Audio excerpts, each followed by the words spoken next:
Welcome to மேக்னி medal. இன்னைக்கு நாம பார்க்க போற தமிழ்நாடு கவர்மெண்ட் ஸ்கீம் என்ன அப்படின்னா மருந்து காப்போம் திட்டம் தான். இந்த திட்டம் எப்போ தொடங்கினாங்க அப்படின்னா செப்டம்பர் 2021 தான் தொடங்கினாங்க. ஸோ எங்க தொடங்கப்பட்டது அப்படின்னா சேலம் மாவட்டத்தில் இருக்க வாழப்பாடி அப்படிங்கிற ஊர்ல தான் தொடங்கினாங்க.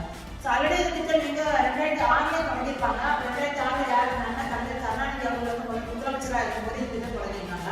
ஸோ அதுக்கப்புறம் ஆட்சி மாற்றம் 2011 நடக்கும்போது அதுக்கப்புறம் இந்த திட்டம் கைவிடப்பட்டு திருப்பி 2021 முதலமைச்சர் மு க ஸ்டாலின் அவர்களால திருப்பி இதுக்கு பேர் என்னன்னா கலைஞரின் மருந்து காப்போம் திட்டம் அப்படின்ற பேர்ல திருப்பி தொடங்கினாங்க. ஸோ இந்த திட்டத்தோட நோக்கம் என்ன அப்படின்னா மக்கள் வசிக்கிற வீடுகளுக்கு பக்கத்திலே மருத்துவ முகாம்கள் அமைத்து அவங்களுக்கு முழுந்தல் பரிசோதனை செய்து அந்த நோய்களை தொடக்கத்திலே கண்டறிந்து அதுக்கு மருத்துவ சிகிச்சை கொடுக்கணும் அப்படின்றதுக்காக தான் இந்த திட்டம் தொடங்கப்பட்டது.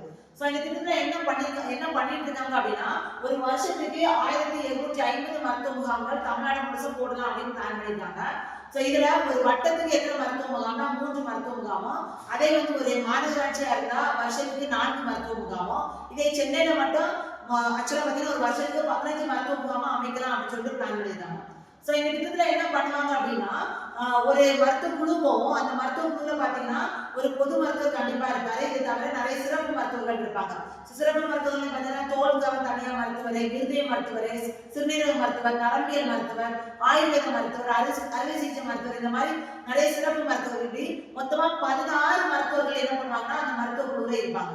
ஸோ இவங்க என்ன பண்ணுவாங்கன்னா கிராமங்களில் போய் மருத்துவ குழு அமைச்சு அங்க போய் மக்களுக்கு என்ன பண்ணுவாங்க முன்னுடல் பரிசோதனை செய்வாங்க. அதற்காக கண்டிப்பா என்ன யூஸ் பண்ணிட்டு இருக்காங்கன்னா நவீன பரிசோதனை கருவிகளை யூஸ் பண்ணிட்டு இருக்காங்க.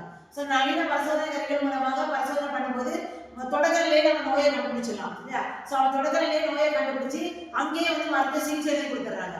சப்போஸ் அந்த நோய் ரொம்ப சிவியரான நோய் அப்படின்ற மாதிரி இருந்துச்சு அப்படின்னா அதுக்கு என்ன பண்றாங்க அப்படின்னா உயர்தர சிகிச்சை கொடுக்கக்கூடிய மருத்துவமனைகளுக்கு அந்த நோயாளியை ரெக்கமெண்ட் பண்றாங்க. இப்படிதான் தமிழ்நாட்டில் இந்த ஸ்கீம் செயல்பட்டு இருக்கு. இது போன்ற தகவலுக்கு நம்ம சேனலை சப்ஸ்கிரைப் பண்ணுங்க. தேங்க்யூ.